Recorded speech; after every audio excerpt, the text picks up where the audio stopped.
All right. Well, hello everyone, and welcome to the Colorado Broadband Office webinar on the Advance-BEAD Challenge Process. Before we get started, I'll go through some webinar logistics. Oh, I need to introduce myself. I'm Megan Gernert. I am the manager of the broadband data team here at the Colorado Broadband Office. So this webinar is being recorded. The slides and recording will be available on our website in a couple days. Everyone should be muted as they joined the meeting, so please remain muted to avoid any background noise. Feel free to enter questions in the chat at any time. We'll try to answer them along the way, and then we'll have time at the end for Q&A where you can enter questions in the chat or raise your hand. What we'll be covering today is an overview of how we plan to run our BEAD challenge process and what the portal will look like.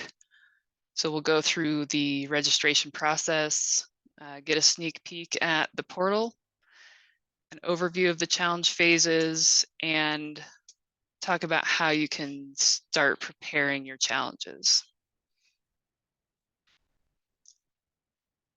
So I'll start with a timeline. This is our tentative timeline. We are awaiting approval from the NTIA for our initial proposal, volume 1. So there's a possibility this timeline might shift based on when that approval happens. And Colin will go through these phases in a little bit more detail later on. So I just want to highlight a couple things. We plan to publish the eligibility data on by January 8th. And then the challenge and rebuttal phases are 30 calendar days each. During these phases, we will have weekly office hours, which will alternate between Tuesdays at 11 a.m., Wednesdays at 1 p.m. And the details for all those sessions are on our website, so you'll be able to join those. We'll also produce an FAQ document, which will keep updated with new questions that come in through email or during those office hours.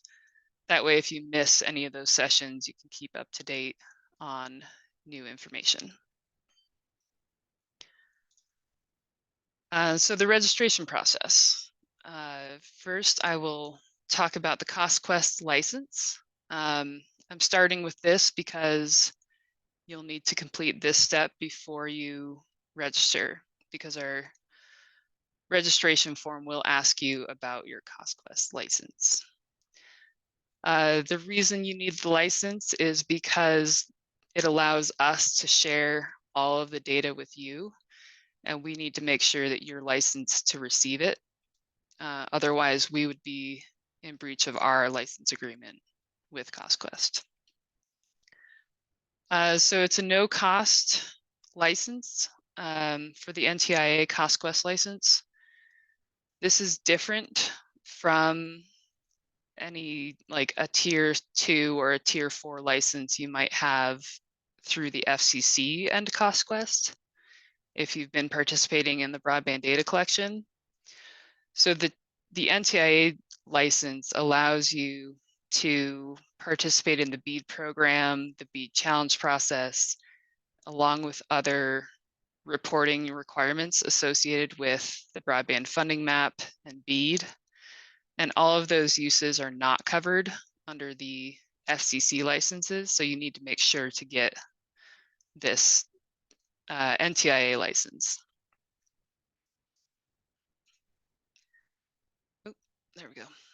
So in order to request your license, you first need to figure out which tier you will need.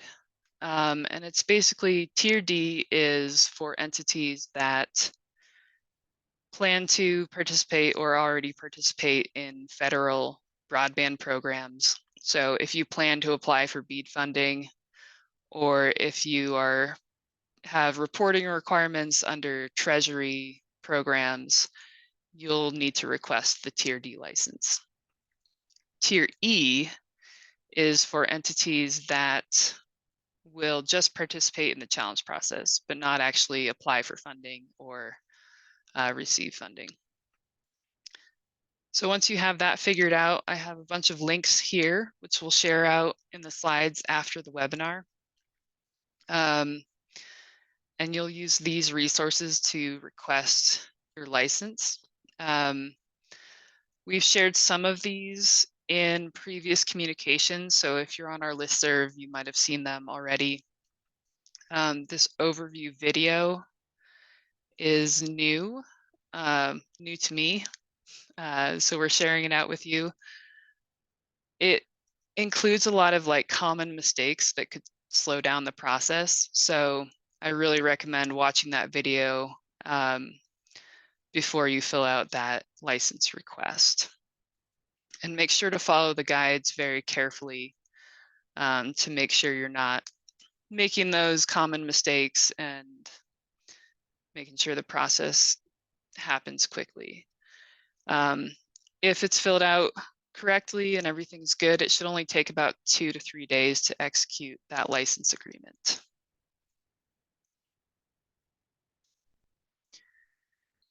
All right, so the registration process, we're requiring anyone who wants to challenge in our BEAD challenge process to register. And we're limiting registrations to 2 per organization.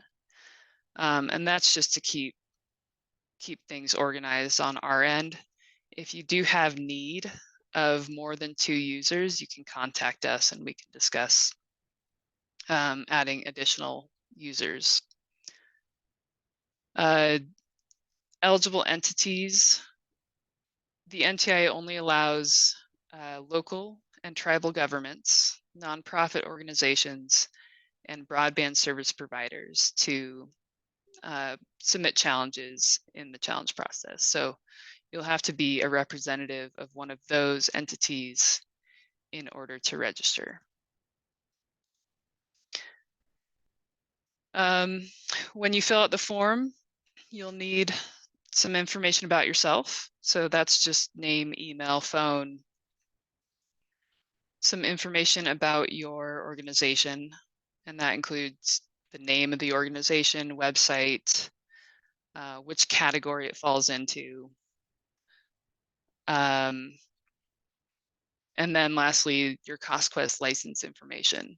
And here we just ask you which tier you have and the date that you signed that agreement, as well as the entity FRN associated with the license. That's the FCC identification number. The registration is pretty simple on your end. You just need to fill out the form, and then our team will review each request. If approved, you will receive login credentials. If we have questions, we will contact you for clarification. Once we get rolling in the challenge process, we plan to do account creation weekly. So starting in January, those accounts will start getting created. So if you register like Friday, as soon as you get this webinar follow-up email, it'll take a couple weeks before you receive those credentials, but we'll make sure to contact you if we have any clarification needed. And I think that's it for me. I will hand it over to Christy. Thank you, Megan. I'm Christy Ganser, the Data and Communications Manager for the CBO. I'm going to just do a quick portal preview. So Megan, did you want to pull up the portal?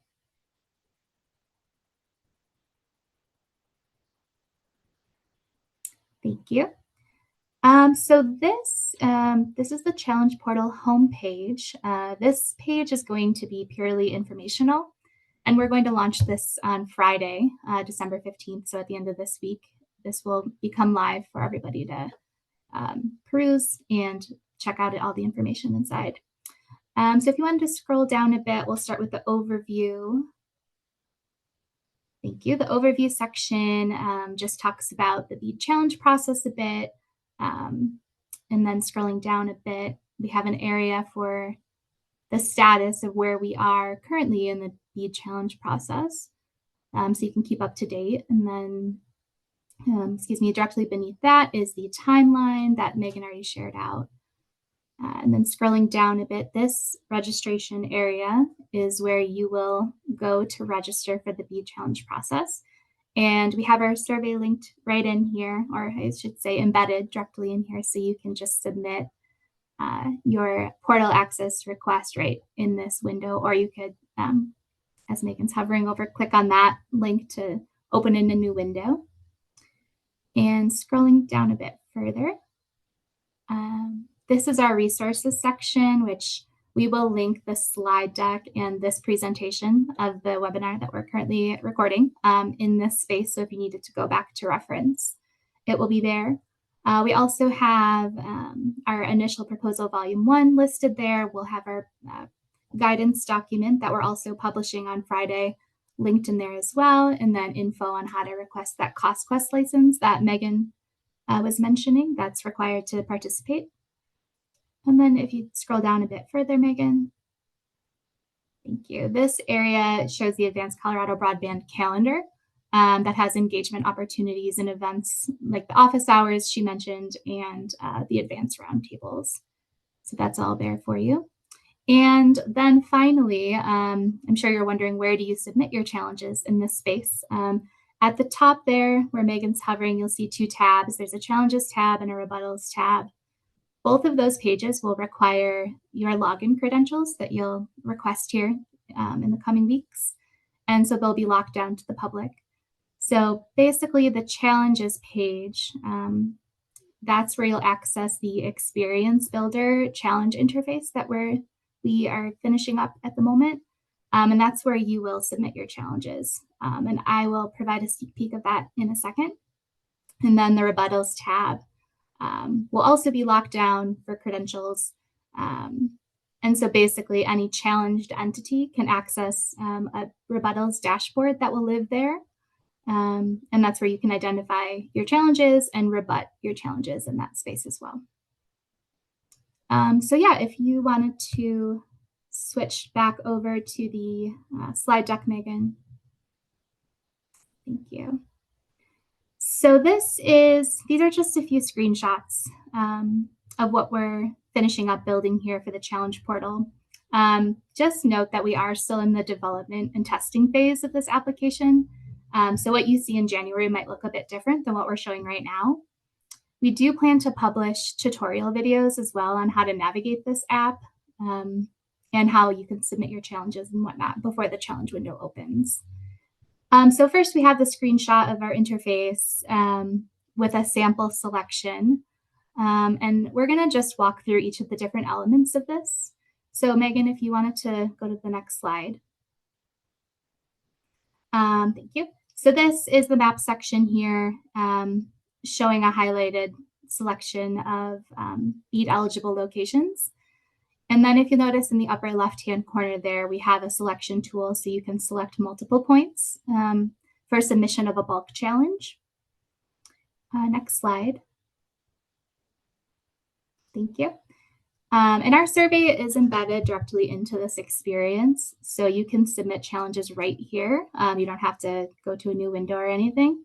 And this is just a screenshot of, what it's going to look like at the beginning. Basically, it's a choose your own adventure type of survey where clicking, one of these options will change your options for what comes next. So you can easily submit your challenges that way. And then, yeah, Megan, if you can move on to the next slide. Thank you. So this is just, I just wanted to give you an idea of what happens if you do select a location on the map. A pop-up occurs and it includes attributes for both the BSL and the associated availability with that location. And that's all in the same pop-up. I just did a side-by-side here. So if you scroll down in that first window there, it brings you down to the availability that's associated. So you can, to assist with whatever challenge you're building. Next slide, please. Thank you. And so this here, in that first screenshot I showed with the the multiple point selection on the map. When you select multiple points like that, it will populate this attribute table in the bottom right-hand corner of the experience. And you will be able to export these records, these selected records, to submit for a bulk challenge. And then next slide, please. Two more things I just wanted to point out that are a part of this. The default view here of the map is going to be the BEAD eligible location points. And so if you were to look where that first red circle is, thank you, Megan. We also have a tab for the community anchor institutions. So if you click that tab, it changes the map and nothing else, just the map and the underlying data to just display our CAI data set rather than the BSL, so you can challenge that as well. And then also bottom left-hand corner, we do have an add data area where you can add your own data as a reference point to kind of support whatever challenge you're building. Yeah, and that's it. Thanks, Megan. I think we're moving on to Colin next. Yeah, thanks, Christy. I'm going to go over the challenge process and kind of the overview of the timeline and what you can expect at each phase. So to start off, the process is going to be split into 4 phases, and this is going to span approximately 100 days from the start time. Those phases are going to be the publication of eligible locations, challenge phase, rebuttal phase, and a final determination. To start off, we have the publication of eligible locations, and the CBO is going to publish a list of locations eligible for BEAD funding using the most current national broadband map data available to us, as well as some other sources outlined in our Volume 1. Our team reviewed multiple funding sources like the Broadband Deployment Board, Enhanced ACAM, USDA, Reconnect, and RDOF to duplicate funding sources. And for identifying CAIs, we use the Colorado Department of Education, IMLS Public Library Services, Colorado Library Connectivity Landscape Map, and Homeland Infrastructure Foundation level data. The list is going to be published on January 8th, which is approximately 2 days before we start the challenge process. Next slide, please. The biggest phase for most entities here is going to be the challenge phase. This will be where you are most involved. During the challenge phase, the challengers will submit a challenge to the CBO portal, and the CBO will review those manually on a rolling basis to update the challenges. There is a minimum level of evidence sufficient to establish a challenge, and that challenge portal will verify addresses provided can be found in the fabric and is a BSL. The challenge portal will confirm that the challenge service is listed in the National Broadband Map and meets the definition of reliable broadband services, and those types of evidence are going to be covered by Adam later. The challenge will be visible to the service provider whose service availability and performance is being contested. The portal will notify the provider of the challenge through an automated email, which will include related information about timing for the provider's response. After this stage, the location will enter the challenge state. And for availability challenges, the CBO is going to manually verify the evidence submitted falls within the category stated in the NTIA-BEAD Challenge Process policy. And the document is unredacted and dated. It is critical that you really check your email during this phase because that is going to be a very timely, sensitive matter. So just make sure you're keeping an eye on that. Next slide here, just to kind of give you a highlight of the timeline. The challenges are going to have 30 calendar days to submit challenges from the time the initial list of unserved and underserved locations, community anchor institutions, and existing enforceable commitments are posted. The CBO is aiming to run that challenge phase from January 10th to February 9th. Next up, we have the rebuttal phase, and only the challenge service provider can make a rebut of the reclassification of a location or area with evidence, causing the location or locations to enter a disputed state. If a challenge that meets the minimum level of evidence is not rebutted, the challenge would be sustained, and a provider may also agree with the challenge and thus transition that location to a sustained state. Providers, again, please regularly check your challenge portal and the notification setup, which are going to be emailed. So please make sure you check that because you'll have 30 calendar days from that notification to provide rebuttal information to our office. The CBO is aiming to run that phase for 30 calendar days from February 16th to March 17th, but rebuttals can be made on a rolling basis as soon as the ISP is notified of that challenge. Lastly, we have the final determination. The final determination phase is going to be when the CBO makes those final determinations. of the classification of the location, and it's either going to be a sustained or rejected status. And the timeline for that is going to be following the intake of the challenge and rebuttals. The CBO will make a final challenge determination within 30 calendar days of the challenge rebuttal. Reviews are going to occur on a rolling basis as challenges and rebuttals are received, but the CBO will make final determinations and complete that phase by April 16th. Next, I'm going to hand it over to Adam to kind of walk you through what to prepare for the challenges. Hi guys, my name is Adam Nazarian, and I'm going to be discussing what can be challenged and what evidence to submit. So when looking at the challenge codes that guidance has outlined, they broadly fall into 3 different categories. There are challenges against an existing provider's reported service. There are challenges regarding enforceable commitments or plan service. And then there are challenges regarding community anchor institutions. And I'm going to go through these kind of line by line here. In terms of challenges against reported service, here are the challenge codes and a brief description. When challenging, just know that it's on the challenger to provide, I forget the exact wording they use, but a preponderance of evidence. So as you're preparing your challenges here, be really thoughtful on what evidence y'all are collecting.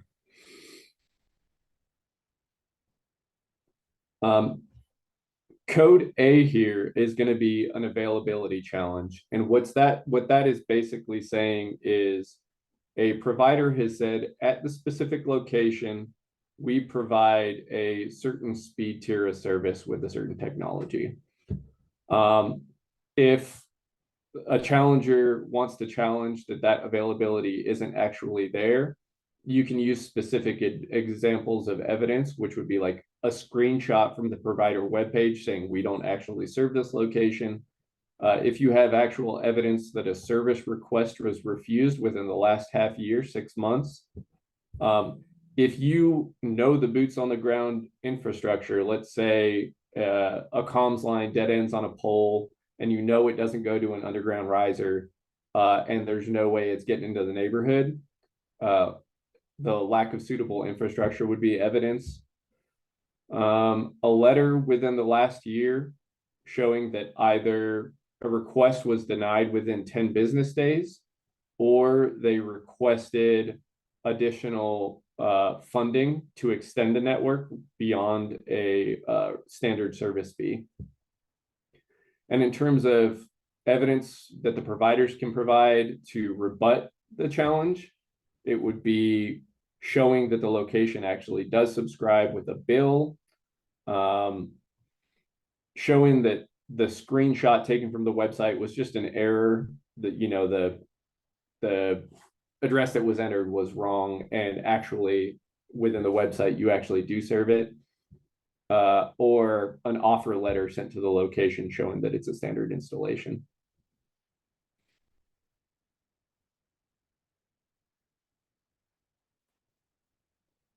All right, the next challenge code that the guidance outlines is a data cap.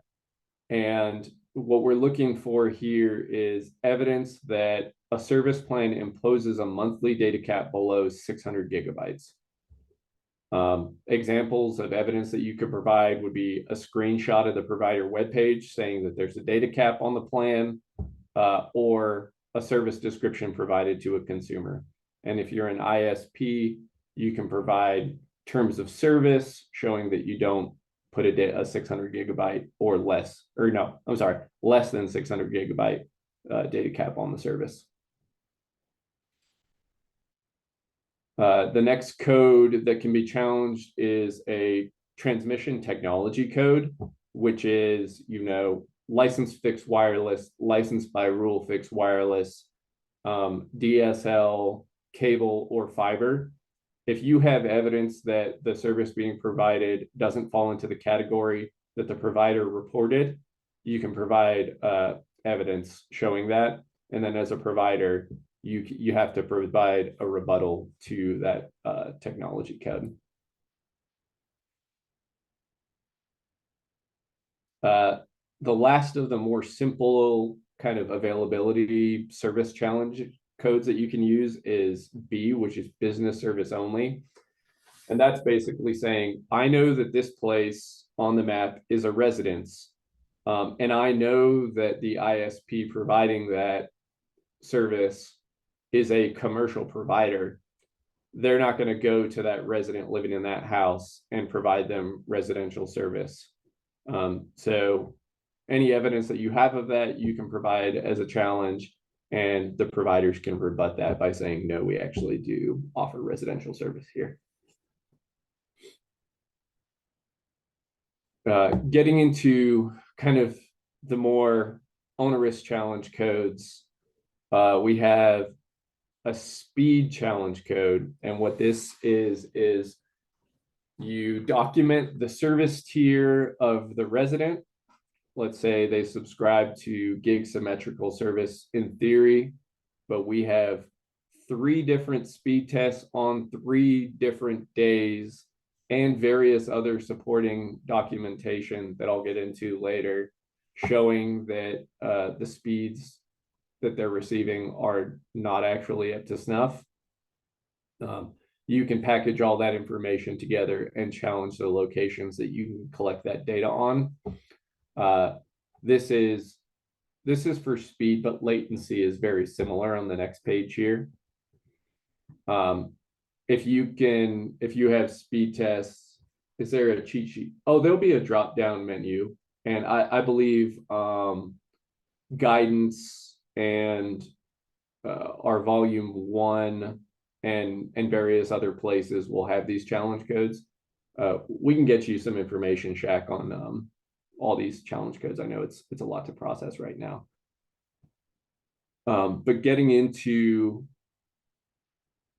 this next slide here, this is what guidance says.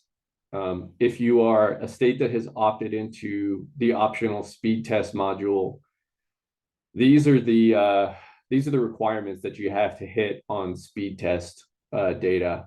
This is in a different format than you've seen, but this is in volume 1, and this is also, I think, on the BEAD guidance as well. I'm not going to read off this here, but just make sure you're really familiar with the speed and latency test requirements required to meet the threshold of minimum evidence.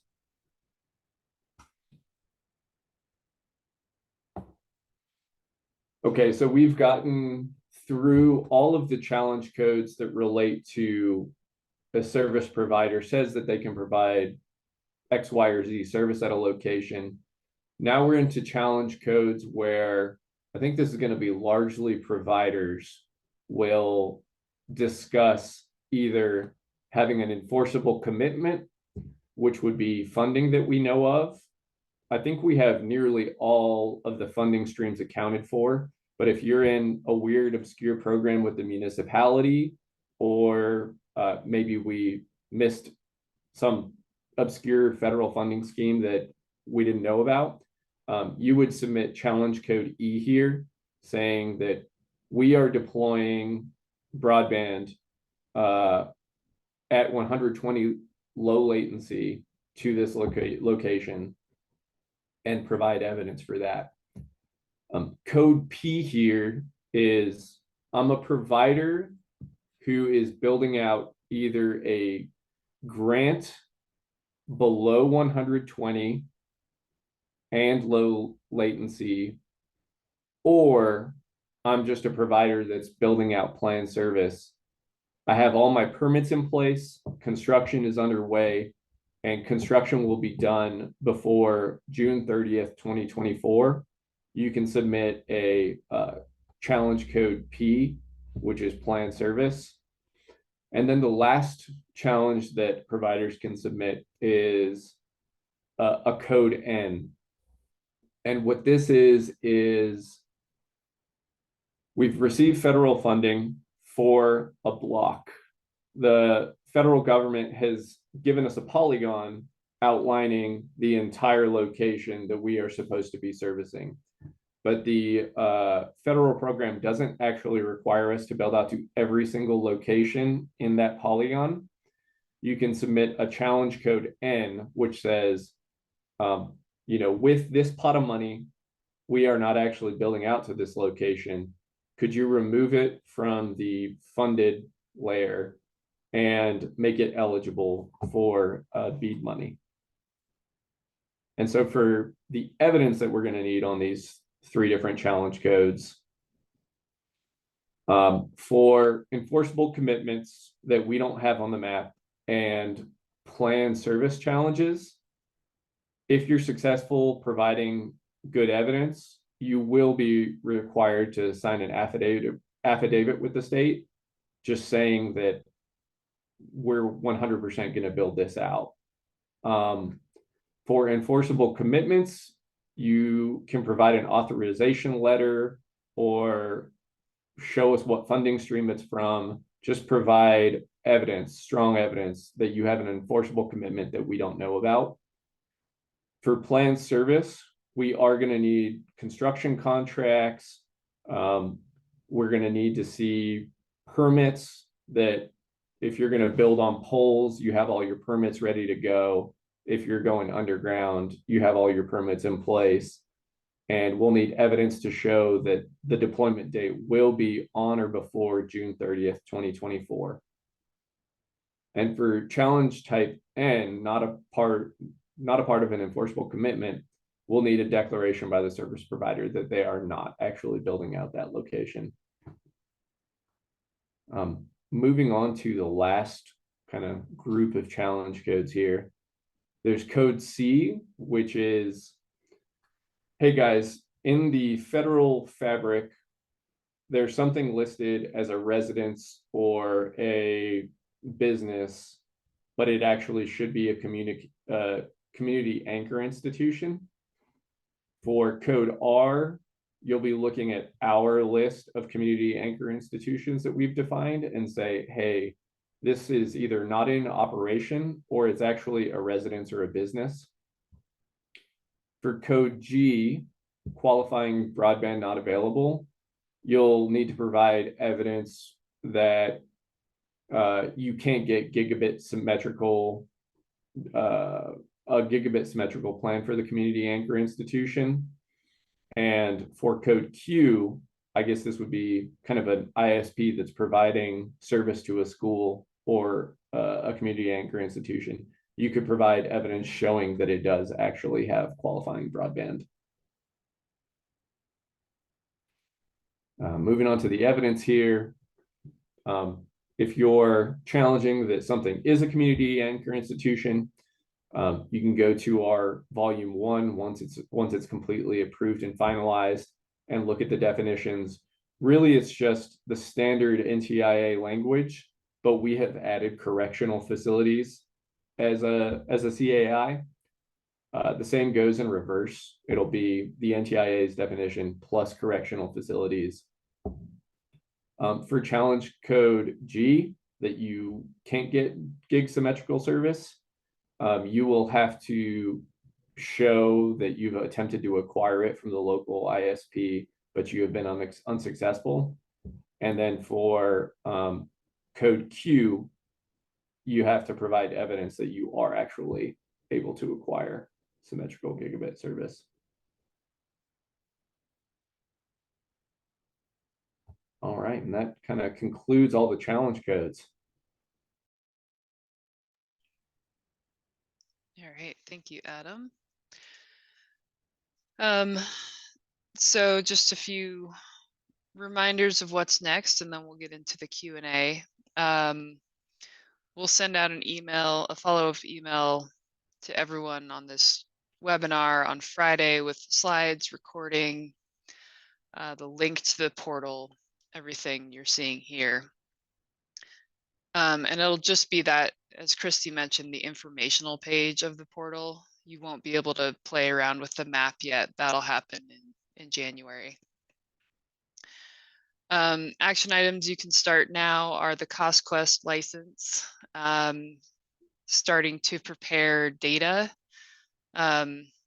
I think as Colin mentioned, our starting point is the FCC data. So if there are known issues in your area with that FCC data, that's a good starting point to start the data preparation for your challenges.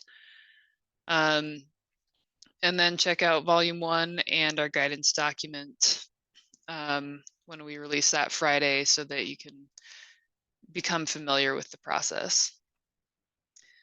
Again, we'll have office hours starting in January, and you can email us with questions at any time.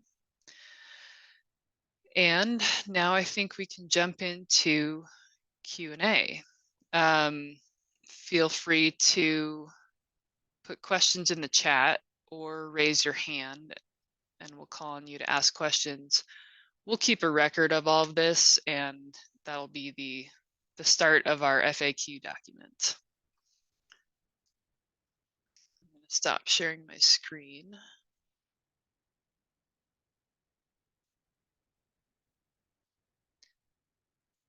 All right, if no one's raising their hand, I can go through some of the chat questions that I haven't gotten to.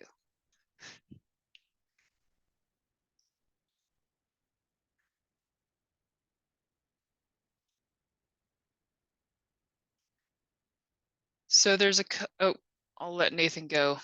I see a hand raised. I don't know why it says Nathan. I must have like, Oh, hey, Mark. I'm going to rename myself. Nathan hijacked me. Okay. That there was a slide that mentioned speed test data at the state level. Are we a state that has that data, and how available would that be for us to leverage in order to build challenges? Because I'm looking at a county that has thousands of addresses in areas that I think have, as an example, potentially overstated speeds from point-to-point wireless providers, as an example. It seems daunting to me in 30 days to come up with any kind of meaningful improvement. That's just my gut reaction after hearing this webinar, and I'm just wondering what your perspective is on that. Yeah, so the speed test requirements are definitely a little bit daunting, and those are from the NTIA policy. So yes, getting speed tests on multiple days from one location and recording all of that information is a lot of work, and the statewide data sets that exist don't have that level of detail. Okay. So it's sort of a task on the challenger to do that outreach and get those speed tests. We do have our state hosted speed tests, which if you wanted to use that, you can send people our way and we can download that data for you. Okay. But yeah, that is one of the more daunting I mean, that could challenge serve as a codes. spot test to see if what we're going after is worth pursuing. Because with the amount of, we're going to have to be very selective, I think, in a county my size on what areas we might try to decide to make an informed effort to challenge. I'm just being realistic about the time involved to get that kind of homeowner participation or whatever it might take. So thank you for listening. I know you're just, sharing the process, and you're not the one who designed it. So, I'm not throwing you under the bus or something. I'm just, I wish we could do better. That's all. Thank you. Go ahead, Anya. Yeah, thank you. Just larger broadband team I took crazy notes. I really, really appreciate this type of informational session. Not to beat a dead horse, but kind of piggybacking off of Mark, I represent the city and county of Denver. So I'm trying to think, with such a large population that we're representing and we would be challenging on behalf of, what is your recommended method potentially? I'm trying to think through we're floating around the idea of like involving city council, of course, like involving our internal DOTI and just different organizations and departments. But like, what would you recommend as a way of like gathering this information from community? And then, of course, it would be on us to challenge, in addition to other organizations, any recommended like best practices on gathering this information from, particularly, I'm thinking of like the individual, residents that might be looking to challenge. Yeah, so you're really throwing some tough questions out today. Yeah, it's definitely, the process is not geared towards the resident. So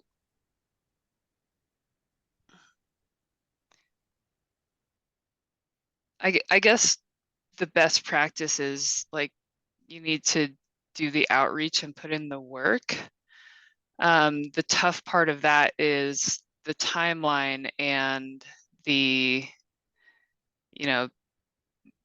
teaching those residents how to get the information that you need in order to make that challenge. So I think one thing we do have in our volume 1, so part of our challenge process, like we allow the speed test and we also allow area and MDU challenges. So if, Denver is going to have a lot of multi-dwelling units. So one thing that you could look into is, can I get the can I get evidence from 3 units or 10% of units in a single multi-dwelling unit to get that whole building flipped over to underserved. And that way, you can kind of focus your efforts on the minimum level of evidence to make that change. But yeah, it's tough to get that data collected from the public. Definitely. I appreciate that. Mm-hmm. All right, there's a lot going on in the chat and I haven't been paying attention. But I'll go with Andrea since she has her hand raised. Hi, good morning all. So I'm in the San Luis Valley and we formed kind of an entity. It's called the San Luis Valley Broadband Coordination Office. And one of the things that we did specifically, I'm just kind of throwing this out there, it might help. We did actually put together a website talking about digital equity and inclusion and really start pushing that out to our communities to help them understand kind of what we were looking at in the process. And so on our website, we created a community feedback and response survey, and then also included a speed test button in that so that folks could actually do the speed test and answer the survey questions. We have, I'm going to look really quickly here. 1, 2, 3, 4, 5, 6, 7. 7 questions on the survey that just really ask about kind of what their internet experience is like, if it's functioning well, if it's not, and then that speed test button to try to connect the dots and also try to collect that information so that we were able to help create the fabric mapping. We were putting our feedback in from that. That was my tech team, not me, I should say. I do the community outreach part to the human component. And that really helped us a lot to see where a lot of our gaps were. But now we're kind of also in this process as well. And that's why I hopped on today to try to find out, if there are additional steps that we can take to be able to make sure that we're looking at being able to access BEAD money correctly for different regions there. So just a thought, I'll drop the website in the chat as well, if anybody wants to have a peek at it just for reference. Great, thank you. I think that'll be a really useful resource. I saw a few questions in the chat about what data will be available for people who are not registered. So we will have a public download of the unserved and underserved locations as a CSV. And we're still working on other options for how to make that data available or visualize that data for public consumption, because I know, there's going to be a lot of stuff behind that that sign-in page that the public won't be able to access. So we'll try to make sure that there's something for the public as well.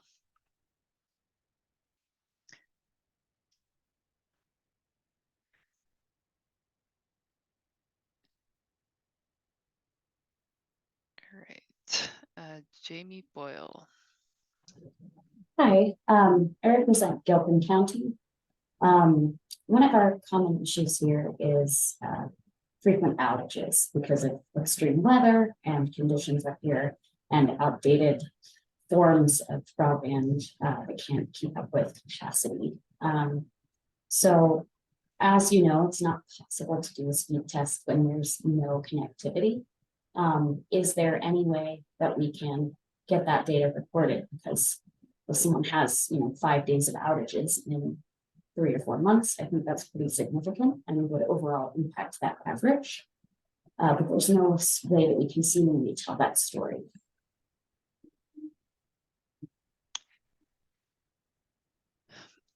Yeah, there's not really a pathway for sharing that information at the moment. As far as the BEAD process goes, I don't think there's an avenue for that kind of challenge, but it's definitely something that the broadband office can work on ways to better collect that information. Because I know there's a lot of regions throughout the state that do experience those kinds of outages on a regular basis. So, it gets back to that reliable broadband service terminology. So, you might have available, but reliable is a really key piece in that definition. Yeah, I just think a data point of 0 speed is pretty significant to not have any way to include. Yeah, because we do have a pathway for reporting if you cannot get service. But this is sort of the, I have service, but it's not available at certain times. Okay, thank you. So yeah, we'll work on that. Thank you, I appreciate it. Okay. Any other questions? Anyone on my team see questions in the chat that I should answer? Yeah, I see one from Galen here. Let me just scroll back down to it. Our operations are spread out across the state with multiple legal entities owned by a parent company. Do you only need to register in the portal once, or do we need to separate registrations for each legal entity? That is a good question. I might have to get back to you on that one. I think it'll have to do with how the CostQuest license is obtained. But we can put that in the FAQ document after this webinar and follow up on that. Yeah, I just saw a IM from somebody else from TDS who's on this call, and he's saying that the CostQuest license will be under just TDS, so hopefully that helps guide that. It can be consistent, right? Just wanted to make sure. Yeah, that makes sense. Thank you. My gut reaction is also that since the data is reported to the feds with the provider, the six-digit provider ID, that you wouldn't have overlapping service with the same provider ID with a different FRN on top of each other. So there isn't like a chance that service is going to be on top of each other, right, Gail? Right. And I don't know, Austin, if you can chime in, since you were telling me about the license.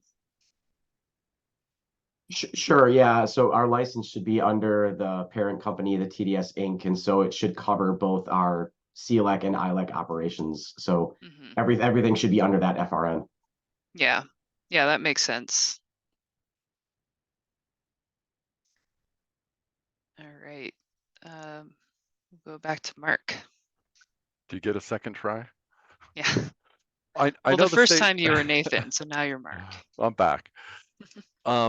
I know the CBO or you guys had a speed test tool available online.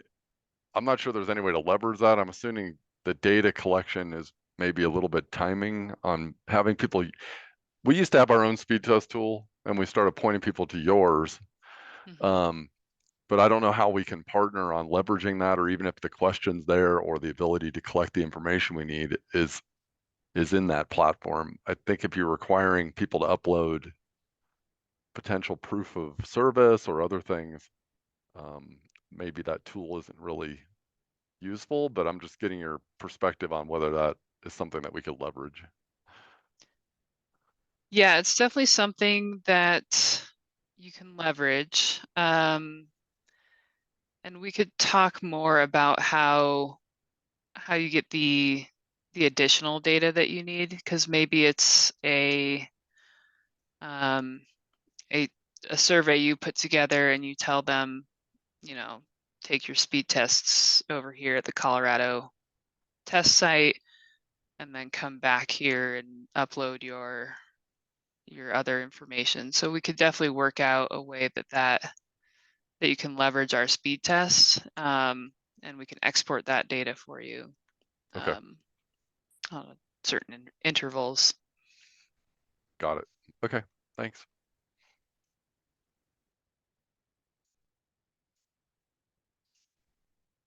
All right, am I missing anything in the chat?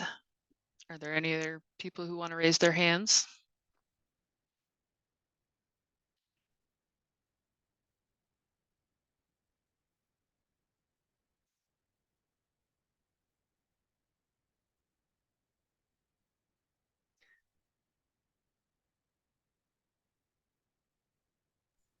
One just came in from Kim Smith, Megan, that hasn't been covered yet, I don't believe. That Okay. covers enforceable commitments. Okay, the question is, an ISP that is waiting on funding for the completion of our planned build out area. Oh, as an ISP, sorry. How can we alert the CBO that it is planned? This area now has conflicting data as under/unserved, which may be challenged. However, could be challenged by more than one provider. So I think the question there is, when the build out will be completed, because the challenge codes or the challenge guidelines allow for enforceable funding commitments and planned service. And the build out date is like June 30th, 2024. Yep. So if it will be completed by then it's an easy challenge submission that you can put in, that you can submit during the window.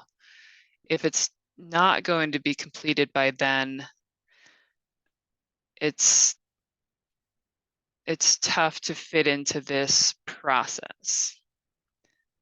But we can take that back and see if there are other options for how that can be handled.